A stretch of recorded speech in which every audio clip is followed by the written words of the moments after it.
Loh kula itu karena hidup dengan istri saya sama anak saya. Jadi yang ngurus anak saya sendiri. Jarang kula ngurus dalam jarang. Memang itu memang saya punya standar pakai kitab-kitab kados hikam. Saya ini merasa hidup di dunia itu sendiri. Saya tak warai la Allah kalau kotar. Imam yang ngarang hikam itu punya resep supaya kamu seneng terus. Liyakil lama tafrahu bihi, mesti yakil lama tahzanu bihi.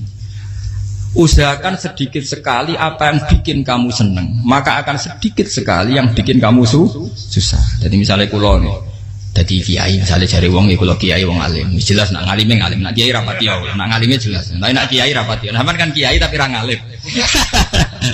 Nah kulo nak darah wong alim malah beli jelas. Nak kiai rapati ya, kulo rapati nurut, tapi aturan masyarakat rapati nopo. Nah sampean kiai tapi orang nopo ngalim. Ya beda. Ndak ini memang bedanya jauh. Ya mungkin lebih kiai sampean cara derdek-derdek dongo meyakinkan sampean. Tapi cara artine dongo piye paham kulo. Lha boten iki nyata, sampe rasa tersinggung. Napa barang-barang napa? Nyata. Nah, kulo sering ditakoki kiai-kiai masalah. Resepnya apa jenis? Konjinan ratau susah, padahal kita ratau wiridan, ratau mohon sisip. Resepnya ilmu itu gini kata hikam. Ulama yang kayak hikam tuh pernah ngarang kitab tuh saking syukurnya entah saking angkuhnya terserah ngomentari. Kamu harus yakin bahwa di sisa hidup Anda itu tidak akan maksiat lagi. Sehingga kalau kamu ditakdir maksiat, anggap saja akhiru maksiatin kudirat alika. Anggap itu yang terakhir. Siapa yang menganggap mohal bahwa dia tidak akan dosa sampai mati, berarti menganggap Tuhan itu lemah. Karena cara berpikir kita kan bayangkan hidup itu 40 tahun lagi. Misalnya saya sekarang umur 40, bayang umur kadang 4 tahun meneh. Sampean misalnya umur selawe, bayang selawe tahun meneh. Sehingga menganggap dalam durasi selawe tahun kok orang maksiat kan mohal. Apalagi sampai sudah tahu maksiat itu bakat tempah. Ya maksiat ya kelas-kelasan, nak bikin pacaran. Nak wong iso omah ya nakal, nak sing setengah soleh ya berbau proposal ya sesuai kontaknya DWD. Itu kan urusan masing-masing. Ya itu kan urusan masing. Wae wakisabu ala wa, ngene ora ana sing roh wae wakisabu ala. Rombongan wali songo, mbok kangen wali songo, mbok golek selisih wawahu napa alam. Sing roh pangeran piyap, mbok kangen wali, mbok golek selisih margin. Niku pokoke wawahu napa ya itu kan urusan jenengan mbek pangeran to mboten urusan kula. Tapi tetap saya sebagai ulama mengingatkan niat itu ditoto. Begini, ulama dulu tuh ngitung hidup itu hanya 2 menit 2 detik. Sehingga dia ya gampang saja. Kayak imam kayak kanjeng Nabi itu, ya Rasulullah kenapa tidak menyediakan makan untuk besok? Loh, saya itu tidak yakin kalau hidup saya sampai besok. Ya sudah begitu cara, ya sudah tenang saja. Kalau sampean kan bayangkan hidup 4 tahun lagi, 5 tahun lagi, sehingga arah mangan ya wedi tenan. Padahal bolak-balik zaman cilik arah mangan tetap ya wedi. Jadi cara berpikir Nabi itu begitu. Begitu juga cara pikir sahabat, cara pikir ulama-ulama yang waras itu begitu. Loh, saya itu pernah melarat di Jogja, zaman pertama merantau. Itu kalau nanti saya bilang, Gus kok tidak punya beras, tapi apa yakin nak sesuk urip Pak? Kowe buta mangan sesuk, anak sesuk ijek napa? Cara berpikir ulama itu begitu. Sehingga melihat maksiat juga gitu. Alhamdulillah aku ijek urip 1 detik, 2 detik, 2 menit. Sehingga hidup. Dan itu sudah cukup untuk lafadzkan la ilaha illallah. Makanya kata yang ngarang hikam, betapa murahnya Allah. Surga itu hanya bisa dibeli dengan 2 menit. Karena surga itu senilai la ilaha illallah. Miftahul jannah la ilaha illallah. Itu cukup 1 menit. Berarti surga itu regane mau 1 menit. Dan karena dia nganggap hidup itu 1 menit ke depan, la ilaha illallah, ya sudah. Dia ngitungnya hidup itu per menit. Kalau sampean kan enggak, per 10 tahun, per 20 tahun. Sehingga kriminal betul, cara pandang sampean itu kriminal betul. Sehingga bayang kudu di duwe, kudu di bojo, nak kiai kudu di pengaruh. Lah kalau saya enggak.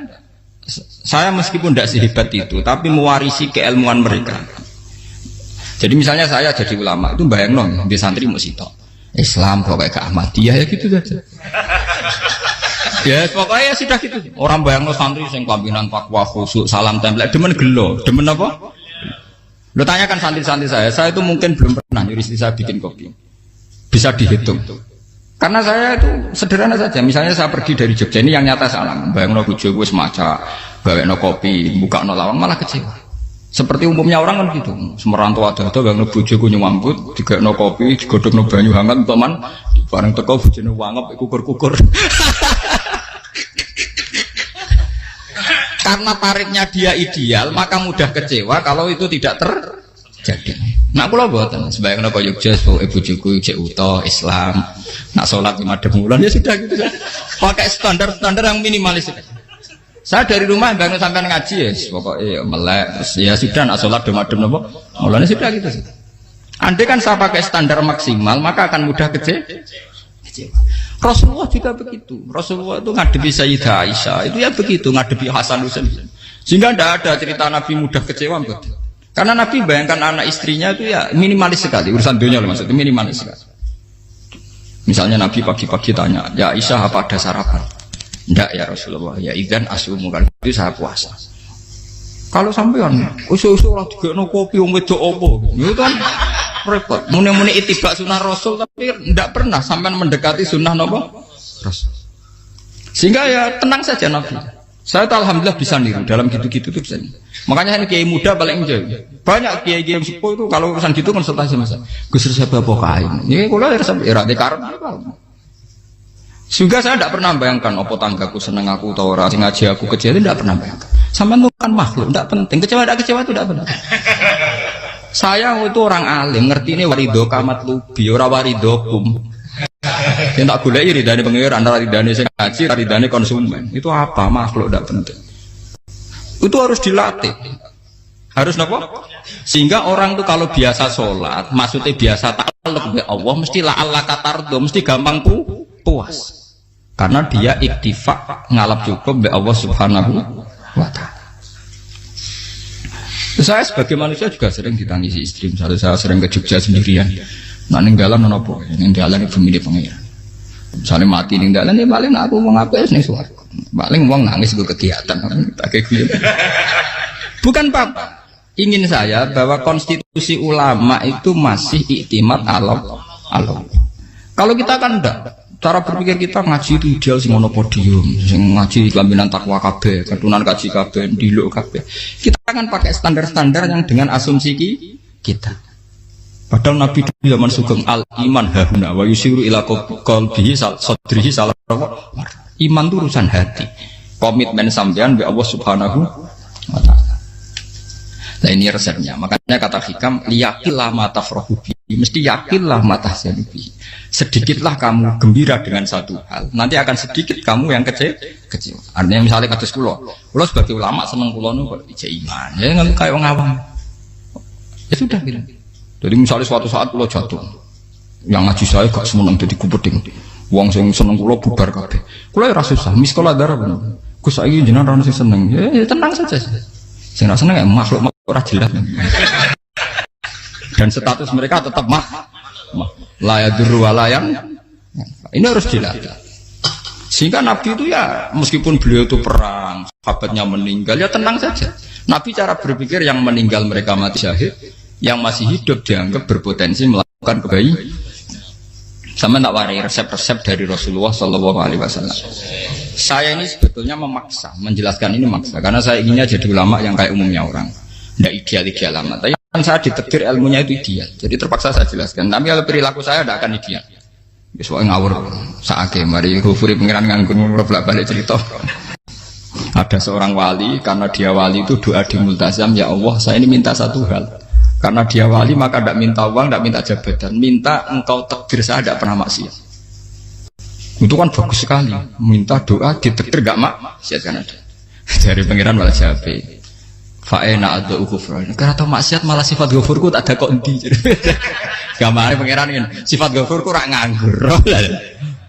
Malah tidak ada orang selain Nabi kecuali ditakdir tahu maksiat. Dan sifat ghafuri pengiran efektif. Paham apa? Lara sampean kan ghafure mbok nggo kabeh. Dadi karek sadidul iqab. Karena maksiate sampean sering. Jadi sifat ghafure wis berlaku aktif. Saya karek nunggu sifat sadidul iqab. Paham ya? Itu beda dengan wali-wali. Sifat sadidul iqab mau aktif mereka tidak punya dosa. Malah pangeran bingung gak kok sifat ghafure.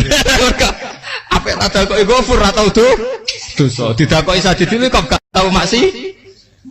Jadi pangeran malah sing bingung. Nek kowe ora tau maksiat Ghafur kok tak dakoki. Kok ora tau maksiat wong iku ora tau apa? Didakoki Sadidul Iqab gak mungkin atau maksiat. Lah pangeran ape dakok Ghafur kan syaratnya dosa sik. Sampeyan kan walian. Ghafure wis dientekno. Keseringan kepake, paham ya? Karek nopo? Karek Sadidul Iqab. Ya itu memang standar Tuhan. Semua Quran itu kalau nyeritakan gitu. Nabi ibadi anni anal ghafurur rahim. Kaulaku ceritani aku ghafurur rahim, tapi yo ceritani wa anna adabi wal adabul alim. Jadi Nabi ibadi anni anal ghafurur rahim wa anna adabi wal adabul alim. Kalau Nabi Ibrahim, Nabi Muhammad inna rabbaka lasariul iqab. Pangeran cepat nyiksane, tapi wa innahu laghafurur. Jadi dua sifat ini pasti aktif. Dan tentu ulama itu senang sifat ghafur itu ya meskipun aktif, tapi mereka tidak pernah ngambil fasilitas sifat apa? Kalau baleni malih. Sehingga kayak Sayyidina Umar radhiyallahu anhu ketika beliau pertama jadi khalifah, ini cerita di kitab Hayati Sahabat. Pertama dia jadi khalifah, orang mengira dia akan ngomong hal-hal yang besar, visi besar tentang negara, visi besar tentang izzatil Islam wal muslim. Tapi ketika Umar pertama pidato begini, ayuhal muslimun ayuhan nas, ana, dari kata Sayyidina Umar, ana hulamun min bani Mahsub, akulu min kholati. Saya ini pemuda dari Bani Mahsub. Kecil saya bisa makan karena bulik-bulik saya punya kebun kurma yang kalau saya memanen diopahi beberapa biji dan itu menjadi kuti wahayati, menjadi saya bisa hidup. Terus wassalamualaikum warahmatullahi wabarakatuh. Orang itu penasaran semua. Orang jadi khalifah pertama dibenem jadi amirul mukminin, pidatonya ngenang masa kecilnya ra kelar mangan, kelare mangan mergo buruh bulike, paham ya? Ngondoh kurma terus dikai tamarotin, beberapa kurma sing dadekno iso. Dan itu saya pakai sampai ketemu Allah Subhanahu wa taala, saya pakai. Misalnya sekarang saya mulya, misalnya kalau dibilang mulya ya ana sing nyucup, ana sing husnudzon, ana sing hormat, macam-macam sawangane. Itu bodoh sekali kalau saya menikmati itu, bodoh sekali. Paling banter nikmati dicucup, dihormati itu apa? Tapi kalau nikmatnya bisa makan saat itu tuh nyawa. SBY jadi presiden prestasi, Gus Dur jadi presiden prestasi, tapi umpama presiden tetap mangan. Prestasi tertinggi ada bisa makan selisat dirumki gojo-gonyo. Makanya Umar mengingatkan, sebetulnya nikmat tertinggi saya itu tidak saat saya jadi khalifah, saat itu kok aku iso mangan, cara gak aku mati. Paham ya? Jadi itu luar biasa. Kita ini kan menjadi angkuh karena ngitung nikmat itu yang besar-besar, punya prestasi, punya. Kalau saya enggak ngitung nikmat itu kelar mangan gak mati, kan gampang. Sehingga saya tidak mudah kecewa karena tarifnya minimalis, gak gampang apa? Jadi misalnya kalau kapan-kapan kok berhubung, Gus ini Tuhan rasanya jangan ngeten-ngeten. Oh makhluk itu ya gak apa-apa. Kalau di status kiai kan seakan-akan ngomongnya sakral, seakan-akan mandi. Tapi nak tak status, oh makhluk itu ngomong-ngomong ya sudah kan. Menjadi kan sudah distatuskan sebagai apa? Makhluk. Tentu makhluk statusnya la yadurru wala yanfa. Di sini ini penting. Orang-orang ahli tauhid tentu tidak punya kesusahan. Innalladzina qalu rabbuna wa tsummas taqamu. Itu mesti tidak ada kesusahan sama sekali. Misalnya ulama-ulama dulu mau mati, ya tenang saja. Mati kedua itu mati paling menantang ya, menyenangkan sekali. Karena mati yang seru itu mati zaman Al-Adam. Misalnya saya kelahiran tahun 70. Tahun 40-50 kan belum ada saya. Itu mati yang sejati karena Al-Adam. Kenapa? Al-Adam tidak ada. Mati yang nanti itu mati yang petualangan karena saya mati setelah menyaksikan kekuasaan Allah, setelah husnudzon sama Allah, sehingga mati yang menuruti kerinduan akan ketemu sang kekasih. Makanya Jalaluddin Ar-Rumi ketika mau meninggal dan orang-orang muridnya nangis, dia marah-marah. Hei murid-muridku, betapa bodohnya engkau. Saat kayak ini yang saya tunggu, saya sudah menyesal berusaha sampai Allah dat tak senang. Aku kecewa waktu makhluk-makhluk koyo kowe. Saiki wis wayahe aku goleki khalik zat sing tak senengi malah mbok tangi. Cek bodhone kowe, saat-saat sing tenteni malah mbok tantang.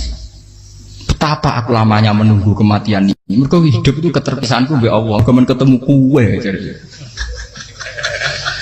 Malane Jalaluddin Rumilah yang mengistilahkan mati itu malam pengantin.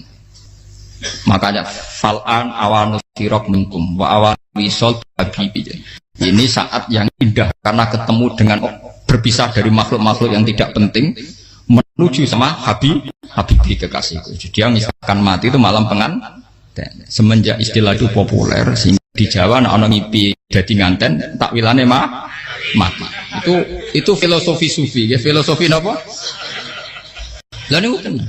Begitu juga sahabat-sahabat dulu. Bilal mau meninggal, anaknya udah nangis. Bilal lagu ya. Ditanya sama anaknya, kenapa anak-anak kamu nangis? Dan jenengan badhe kapundhut. Aku malah seneng nang mati. Hudan nalqal akhibah Muhammadan wa hisbah.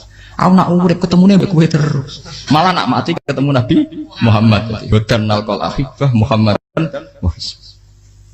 Nah, dengan cara pandang begitu maka hidup itu enjoy saja. Ya saya sebenarnya keberatan pakai kelas ini, keberatan karena saya harus ngulang sampean-sampean.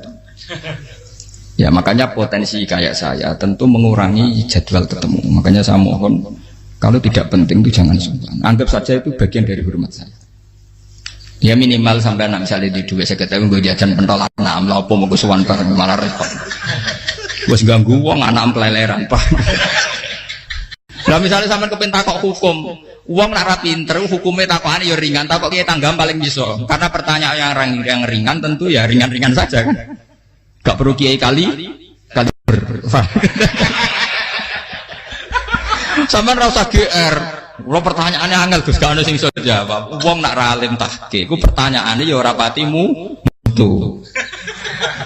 Iku wis kangelan ngoten. Ini mboten ngenyek tapi padha enak. Padha napa? Makanya kalau latih. Jadi hikam sendiri itu ada manhaj, ada metode. Kalau orang supaya tardo, liyakillah ma tafrahu bi, yakillah ma tahzanu.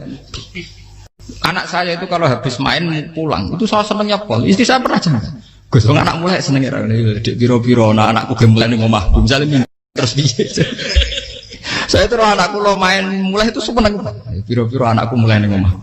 Dipanggil anak saya bapak itu senengnya sak boleh. Biro-biro ada saya manggil bapak. Jadi saya pakai standar minimalis. Saya tidak pernah pakai tarif. Dia anak yang ideal dihormati orang. Sebenarnya anakku sujud nih pangeran, ngerti pentingnya mau tasbih, makanya anak saya tak namakan tasbih semua. Itu ya sudah sih. Saya tidak pernah bayangkan anak saya jadi kayak besar dihormati jemput. Mari gampang kecil. Ya, saya kan Sayyidina Umar. Saya pemuda dari Bani Mahzum. Yang kecilnya bisa makan karena buruh bulikku. Akal tuh tamarot. Wah itu saya baca tuh nangis betul. Betapa hebatnya Sayyidina Umar. Mengingatkan ulang bahwa nikmat tertinggi itu ya makan karena makan kaitannya ya, orang jadi bupati, enggak jadi bupati tetap makan. Jadi kalau ngatain saya tarifnya minimalis sekali. Nah, kalau orang sudah makan gitu, lah Allah kata tertentu mudah sekali. Tapi kalau sampai tarifnya ideal harus dia mobil, kudu sanggup nih agak. Masuk gue mobil gak sanggup agak. Barang gue sanggup agak, kudu gue penderek. Masuk kiri lu juga kok tanpa apa? Penderek. Penderek maju. Masuk orang kena dikeloli, jadi malah repot. Akhirnya gue mau ngaju. Harus selingkuh jari sing itu lapor koro menang. Mau ruwet nuruti tahapan-tahapan duniawi makanya resep kalau ingin itu konsolat. Maksudnya sholat itu dihayati secara tauhid ya, dihayati secara tauhid. Misalnya inna sholati wa nusuki wa mahyaya wa mamati lillahi rabbil alamin. Itu akan pasti Allah kata pasti mudah melihat alam ini ridho. Ini satu sekelumit di resep orang ulama yang saya meniru beberapa di kitab Hayati Sahabat, di kitab Hikam, dan meniru terutama semuanya sanad dari Rasulullah Shallallahu Alaihi Wasallam. Makanya suatu saat Nabi itu kagum. Abdullah bin Mas'ud itu jalan dan dikawal oleh beberapa malaikat. Terus Nabi itu heran. Ya kenapa kita tuh selalu mengawal kamu? Kata Abdullah bin Mas'ud, ya Rasulullah, inilah akhtu khutwatan illa wa azunnu alla akhtu wa ukhra wa ma akaltu luqmatan illa wa azunnu alla alqamu ukhra. Saya tuh tidak pernah melangkah kecuali saya tidak pernah yakin apa betul saya bisa melangkah lagi. Jadi perlangkahnya itu dia iktimat Allah. Dan saya tidak pernah mengunyah satu kunyahan kecuali saya tidak yakin apa betul saya bisa mengunyah lagi. Setiap kunyahnya tetap semuanya ada bismillah, semua itu atas nama pertolongan atas kata Rasulullah. Orang kakak andikan saya ada nabi terakhir itu jadi nabi. Jadi kemana? Makanya dulu Nabi itu sering ngendikan, adekan orang-orang kayak gitu itu ada nubuah, tentu mereka punya derajat apa? Nubuah. Jadi tidak jadi Nabi tapi punya derajat apa? Nubuah. Lah orang yang cara berpikir gitu tentu tidak khawatir apa yang hilang dari dirinya, karena dia berkontrak dengan Tuhan hanya per menit per detik. Jika mempunyai resep al-mu'min yusiru sana Allah ayakuna li nafsi dzakiron. Seorang mukmin yang sejati tentu kontaknya dengan Allah Subhanahu wa taala dan dia tidak pernah ingat dirinya sendiri. Kayak sampean pas umat tapiil, Allahu akbar, Allah maha besar, subhanak. Selalu ana wong ngrasani itu termasuk lali utange barang iku. Tapi yang jelas kan menjadi enjoy dengan dirinya sendiri. Paham ya? Menjadi enjoy dengan dirinya karena dia tidak sering punya kontrak dengan makhluk. Nah ini maksudnya Allah kalau janganlah Allah kata kamu pandang, apa nak sholat terus kabul kajah, apa nak sholat terus untuk duit ya ber. Karena cara pikir iso aja nak duit ya. Dan ini resep ya, dan resep ini dari ulama-ulama yang istinad ila Rasulillah Shallallahu Alaihi Wasallam. Karena kalau Nabi itu memang cara pandang. Aisyah itu pernah ditanya, ya Aisyah, saya ini ingin makan, apa daging yang dari sahabat ini masih? Wah ya Rasulullah sudah habis karena tak kasihkan tetangga. Itu Nabi tidak marah-marah, malah bilang, kamu benar Aisyah, biru yang kamu kasihkan tuh yang masih. Karena daging dipangan dewe kadang nuruti nafsu, nak dikekno wong sudah kau nuruti perintah pengen. Jadi kanjeng Nabi beneran Aisyah dagingnya ijek. Mau kalau nanti yang malah ijek, sing bogo sudah kau malah sing ijek. Cara berpikir Nabi itu begitu. Tapi tahu-tahu disederhanakan sunnah Nabi serbanan. Lah itu kan ya memang itu bagian dari sunnah Nabi, tapi sunnah seharga 10.000. Paham ya? Ya monggo mawon sampean sunnah Nabi serbanan gitu, tapi itu sunnah yang bisa dibeli dengan murah. Hakikatnya sunnah Nabi itu rata-rata bentuknya perilaku. Napa? Sampeyan delok dawuh Aisyah tengene tibak berjanji. Kana khuluquhul Qur'an wa shimatuhul ghufran yansahu lil insan wa yafsahu fil ihsan wa ya'fu 'anil dzambi idza kana fi haqqihi wa sababi.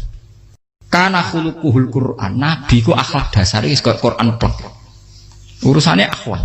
Wa shimatuhul ghufran, ciri utama sifatnya Nabi gampang nyepuro. Yansahu lil insan. Dan Nabi punya niat baik pada seluruh manusia. Wa yafsahu fil ihsan, sering melakukan ihsan. Lah nek sunah Nabi ngoten kan luwih sering kula Quran ya wis hafal mulang. Wasimatu kufron kula gampang nyebut sampean ngaji angop ora tau tamu. Yang sahulil insan kula bedina nate tiyang mulang. Wa yafsahu fil ihsan tak ge gampang. Kula mulang ora tau. Itu sakmene kudu podium kudu wong dilo ya ora. Pokoke akhir kiamat dia ya madhep mulon ya sudah. Loh itu kan dawuh Aisyah ketika ditanya kaifa kana khuluqu Rasulillah. Dan itu semua dijawab oleh ahwal, oleh sebuah perilaku. Tidak ada Aisyah jawab nganggo atribut. Oh Nabi itu serbanan. Tidak ada itu. Memang itu sunnah ya, itu sunnah kan jangan salah paham ya. Tapi itu sunnah yang tidak dijawab oleh Aisyah. Sunnah yang sampean jawab sendiri, paham? Aisyah yang istrinya Rasulullah ketika ditanya kaifa kana khuluqu Rasulillah, beliau jawab kana khuluquhul Qur'an wa simatuhul ghufran yansahu lil insan wa yafsahu fil ihsan. Semuanya akhwal wa ya'fu 'anil dzambi idza kana fi haqqihi wa sababi wa idza diya haqqu wa lam yakun li ahadi marra'ahu badihatan haba wa idza ta'ahul miskinu ajaba yaqulul haqqa walau kana murra wa la yutmiru lil muslimin hisaw wala. Semuanya itu akhwal, satu perilaku sosial. Saya mengakui kalau serbanan sunat, ya saya ngakui. Tapi sunnah wis karena saya mewakili yang akhwal tadi, yang apa? Lah mungkin untuk sampeyan, monggo kalau untuk ngisi sunnah. Tapi mbok ya adil itu. Ini bukan kritik mboten, yang meyakini serban sunat kan sudah banyak dan itu bagus. Tapi cobalah juga meyakini ahwalu Rasulillah. Makanya mansanna sunnatan itu rata-rata ulama maknani siapa yang ikut sunnahnya Nabi. Rata-rata ulama nafsir ahwalu Rasulillah wa af'alu. Perilaku sosial Rasulullah. Makanya terusannya wa idza ja'ahul miskinu ajabah. Kalau dipanggil orang miskin ya datang. Ya maksudnya ada harus orang miskin manggil pas resepsi kawin mboten. Misalnya ana wong melarat kuwi di sepeda motor, wong melarate yo ngeteroni puskesmas ya mbok terno. Wong melarat loro yo nukono misale apa minyak kayu putih mbok tekani. Ora kok ngerti-ngerti mbok musan walimatul urus sing wajib piye lho. Payah. Lho lan Jal miskin aja pe ora ana hadise urusan walimatul urus mboten. Kalau orang miskin manggil ya. Dalam riwayat hadis ya Nabi sering dipanggil orang miskin. Ya Rasulullah, mbok datang ke rumahku, ada apa? Terus ya Nabi, saya tuh ingin rumahku sing elek jenengan nate salat teng mriku. Ya Nabi datang ya salat saja ya ora ada jamuan. Fi ayyi makanin aradta an usolliya fi. Kamu di tempat mana kamu seneng salat teng mriki ya Rasulullah. Ya Nabi salat. Sing ngundang ya waras pisan. Kenangan mek Nabi kok mae dienggo salat Nabi. Ampean tahu tanggung kiai kon salat. Kon promosekno anakmu iku paham. Kiai dongakno ke kersane ketampi PNS. Padahal kiai ini dhewe anak era PNS. Kalau dulu kan sahabat ngundang Nabi itu ya gitu. Ya Rasulullah, saya itu ingin sekali engkau sholat di rumahku. Fa'takhidahu musollan. Kemudian tempat yang pernah engkau sholati mau tak pakai musola pribadi. Makanya masjid kiblat itu rumahnya sahabat. Karena dulu Nabi pernah sholat di satu tempat. Adalah ono perintah takhlilul kiblat itu di rumahnya sahabat. Itu sahabat dulu itu kalau ngaturi Nabi itu kenanya ingin Nabi pernah sholat di situ. Nah, ilmu ngeten ini mentek. Ya untungnya enten kula. Dadi ono sing eling-eling ya, Bang. Sampeyan kudu syukur ya. Artinya syukur ya. Orang kayak saya itu ndak usah sampean dikte-dikte ngikuti hukum adat. Kalau ngoten sampean gelo mergo kula ora iso teko, kula ya gelo perkarane ulama kok mbok atur. Makanya saya sering guyon cerita, saya itu kalau di pasar Pandangan dulu tuh anyaran boyong sering di pasar, ditanya sama Gus wong alim kok di pasar. Piye? Aneh tuh. Ya aneh kuwi. Aneh piye? Bodohnya wong alim. Kadang masyarakat tuh tidak sadar keanehan dirinya sendiri. Mereka enak saja merasa kalau orang alim ke pasar itu aneh. Mereka tidak sadar orang bodohnya wong alim ya aneh. Enak saja mereka mikir sepi. Faham ini supaya sampean Allah kan apa tar. Makanya untuk Rasulullah, Nabi itu sering ngendikan ana tamu hormati. Tapi etika mertamu di Rasulullah itu walakin idza du'aitum. Mertamu Nabi itu nunggu ditimbali. Walakin idza du'itum du'iya mabni majhul. Ketika kamu ditimbali jadi ya ayyuhalladzina amanu la tadkhulu buyutan nabiyyi illa ayyudzana lakum. Jadi untuk sowan Nabi itu nunggu di meskipun sahabat tuh rindu Nabi tidak berani sowan ke dalamnya Nabi. Kalau ingin ketemu Nabi di barno pas sholat jamaah karena Nabi pasti keluar di andai kan Nabi nerima tamu di rumah ya ora sida dadi Nabi. Aman nampa tamu.